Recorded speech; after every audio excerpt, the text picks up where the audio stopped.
Le Noël de Jackie. Jackie le moine déambulait depuis des heures dans les rues. Il errait comme une âme en peine. Il était mal, il avait mal. Il venait d'apprendre la nouvelle. Était-ce par son compagnon de rue, Fabrice? Par des passants? Par la une des journaux affichés en devanture du bureau de tabac? Il ne savait plus. En fait, peu importait la manière dont il avait découvert cette affreuse nouvelle, l'impensable était arrivé. Il souleva la manche de son vêtement et regarda son tatouage sur son bras. Non, son idole ne pouvait pas mourir. Son visage était gravé à jamais sur sa peau. L'encre avait pénétré tous ses tissus, toutes ses cellules. Il était lui. Il en était imbibé. Tout le monde lui trouvait une ressemblance, d'ailleurs, et il en jouait.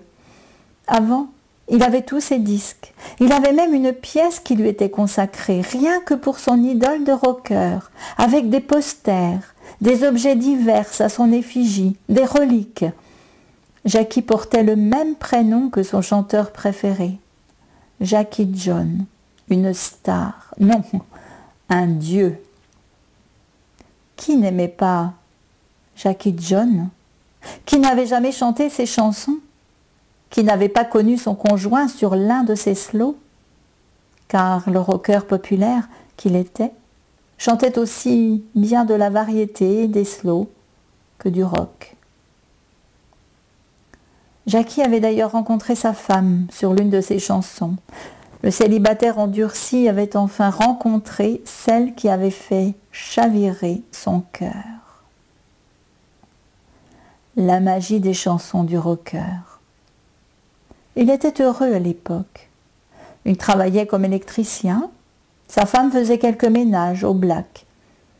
Ils avaient un petit appartement plutôt coquet, avec sa pièce, lieu de culte. Même sa femme n'avait pas le droit d'y entrer. Tant pis pour la poussière. Et puis, il y a eu le drame, l'horreur. Alors qu'il était au travail, un incendie a embrasé l'immeuble. Tout est parti en peu de temps. Sa femme, les meubles, toutes leurs affaires et les reliques de Jackie John. Il ne restait plus rien. En y repensant, un frisson parcourut son dos. C'est fou, comme en peu de temps, tout pouvait basculer. Il avait tout perdu. Comment continuer à vivre après ça? Comment se reconstruire? La rue, l'alcool, la perte de son emploi, la chute. Cela faisait 10 ans qu'il vivait d'aumône. Heureusement, son Dieu gravé sur sa peau veillait sur lui. Sa ressemblance avec son idole provoquait à la fois jalousie et admiration. Quelques balafres sur son visage, stigmates d'agression subies les premières années qu'il était à la rue, mais aussi ses tatouages lui donnaient un statut bien particulier. On ne le cherchait plus. Il choisissait ses compagnons de galère, ses endroits pour dormir, sur des bancs l'été, sous des cartons l'hiver. Il avait survécu à toutes ces galères comme il avait pu. Mais là, c'était autre chose. Comment vivre sans son Dieu? Même s'il ne l'écoutait plus, même s'il ne l'avait jamais vu en concert, il ne le suivait qu'en lisant les journaux et revues, retrouvés çà et là. L'essentiel étant de le savoir en vie et actif. Il avait toujours l'espoir qu'un jour sa situation puisse s'améliorer. Alors, c'est sûr, il se paierait un billet pour l'un de ses concerts, grandiose à ce qu'il paraît. Aujourd'hui, tout s'effondrait. Il éclata en sanglots et s'écroula sur le sol froid de ce mois de décembre. Il met du temps à se relever. Il n'avait qu'une chose à faire, le rejoindre. mourir pour le retrouver là-haut. Il reprit sa marche, tel un automate, et se dirigea vers la rivière. L'eau devait être glacée, mais pas autant que son propre cœur. Il longea la berge, puis monta sur le pont.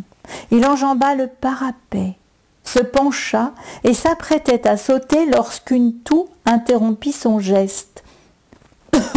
« Excusez-moi, que faites-vous là ?» Surpris, Jackie se retourna. Un homme âgé vêtu de rouge l'observait. Jackie n'en crut pas ses yeux. Le Père Noël. Là, il rêvait. Il allait se réveiller et apprendre par la même occasion que son Dieu n'était pas mort. L'autre s'approcha de lui posa la main sur son bras. Jackie ressentit une chaleur se dégager de cette main, gagner son bras, son épaule, puis très vite tout son corps, et surtout son cœur. Lui qui avait toujours été anticonformiste, lui qui n'avait jamais vraiment fêté Noël, il se retrouvait envahi par quelque chose d'inexplicable, par le seul contact du vieux vêtu de rouge. L'enveloppant de son doux regard, ce dernier reprit. « Je suis lasse, je suis vieux, j'ai besoin d'un remplaçant. » Jackie restait toujours sans voix. D'ailleurs, que pouvait-il répondre à cela? L'autre continua. « Je suis certain que ce rôle vous irait à merveille. » Des sons sortirent enfin de la bouche de Jackie. Il balança comme s'il était muni d'une mitraillette. « Qui êtes-vous? Que me voulez-vous? Laissez-moi tranquille. Je veux en finir. Je n'ai plus rien à faire dans ce bas monde. Je n'en peux plus. Foutez le camp, vous m'entendez? Foutez le camp et laissez-moi en finir. » Le vieil homme souriait. La colère montait en Jackie. Mais ce sentiment était-il dirigé contre cet intrus ou contre lui-même? Je sais tout ça, et croyez-moi si vous voulez, je vous comprends. Je suis passé par là. Cela fait... attendez, je réfléchis.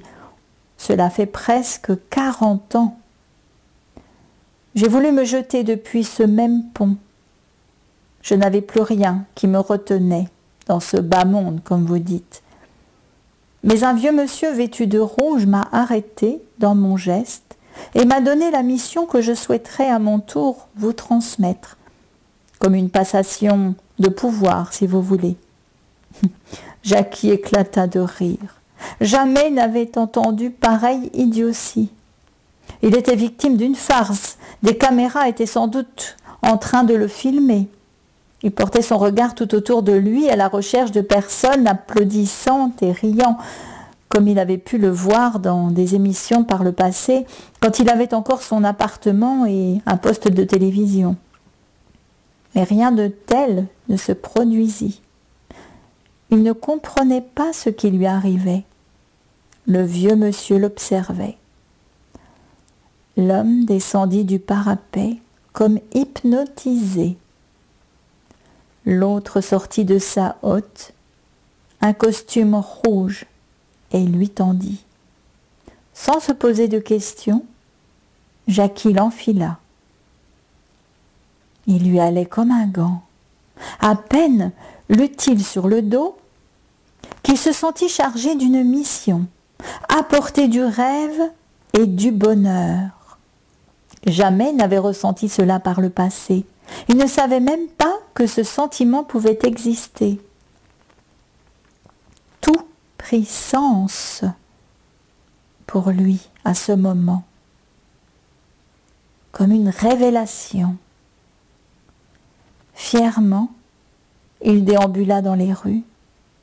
Il croisa quelques bambins, fous de joie qui s'exclamèrent, des étoiles dans les yeux. « Maman, regarde, le Père Noël !»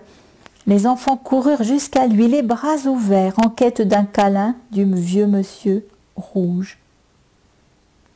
Quel bonheur pour Jackie que cette mission.